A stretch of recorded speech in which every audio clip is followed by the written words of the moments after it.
بسم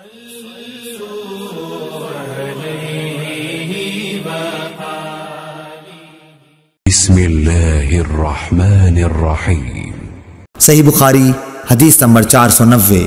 عبداللہ بن عمر رضی اللہ تعالی عنہ نے بیان کیا کہ نبی کریم صلی اللہ علیہ وسلم اس نالے میں اترا کرتے تھے جو وادی مر الظہر ان کے نشیب میں ہے۔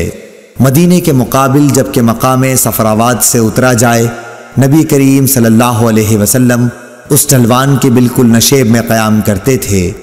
یہ راستے کے بائیں جانب پڑتا ہے جب کوئی شخص مکہ جا رہا ہو۔ راستے اور رسول اللہ صلی اللہ علیہ وسلم کی منزل کے درمیان صرف ایک پتھر ہی کے مار کا فاصلہ ہوتا۔